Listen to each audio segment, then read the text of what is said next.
Halo semuanya, kembali lagi bersama saya Johan di Jurnal Trading ID. Jadi pada kesempatan video kali ini saya akan coba bahas kembali untuk update dari pergerakan Euro USD.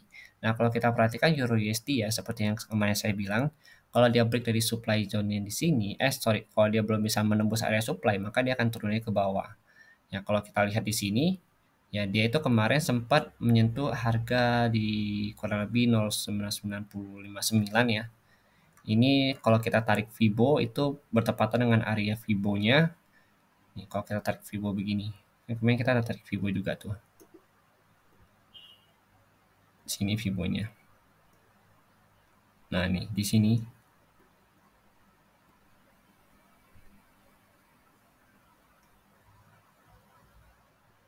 di 488.8 ya. Di sini Fibo-nya di 98, 90. Nah, kemarin dia pullback di area sini atau di sini ada supportnya yang saya katakan ya. Di 99.059 ini ada supportnya yang kita bahas kemarin. Jadi si Euro USD pullback di sini. Kemudian kalau misalnya kalian ada open ya di area sini saya ingin ucapkan selamat kepada kalian semua dan dia saat ini posisinya itu masih belum bisa break nih dari supply zone di 4 jam. Ini kan dia demand di breakout jadi supply zone. Nah, selama dia belum bisa breakout dari supply zone ini, maka pergerakan itu masih akan turun ke bawah untuk aslinya dia. Tapi kalau kita lihat lagi di sini, ini ada area buyer dengan candle buyer dengan volume warna hijau. Kemudian kalau kita perhatikan untuk si DXY juga masih uptrend ya. Jadi DXY ini juga masih cukup kuat untuk naik.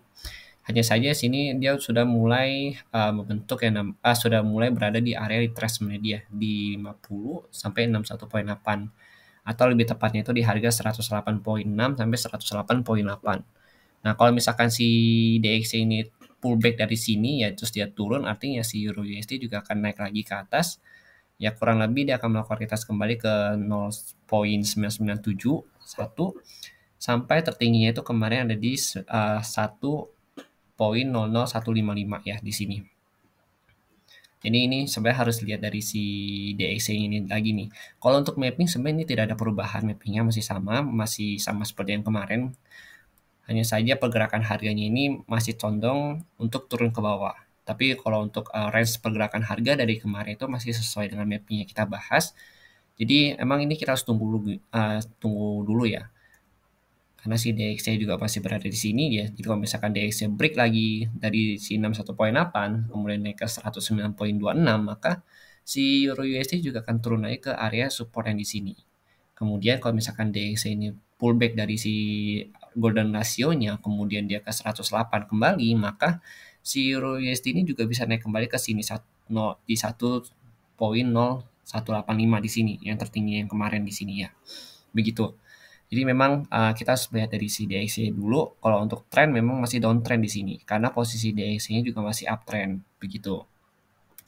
Kalau untuk amannya itu sebenarnya dia harus breakout dari supply zone ini tetap ya. Dari 1.00354 baru dia bisa dikatakan untuk uptrend. Kalau misalkan dia bisa break dari sini. Lalu nanti dia akan melakukan uji coba di 994. Kemudian di tertingginya itu ada kurang lebih di 1897 di sini kurang lebih ya. Tapi dengan catatan dia harus bisa breakout dari si supply zone ini. Yang artinya DXY ini juga harus bisa break dari low yang sebelumnya di 108 dengan kurang lebih ke harga 107.4 kembali begitu. Baru nanti si Euro USD bisa mengikuti ke harga 1897 kembali begitu. Oke.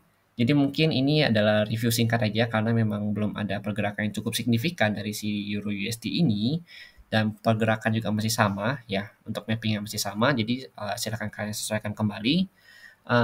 Jika memang ada yang salah atau misalkan ada yang kurang saya mohon maaf. Jadi kalian bisa tambahkan analisa kalian pribadi di dalam mapping ini.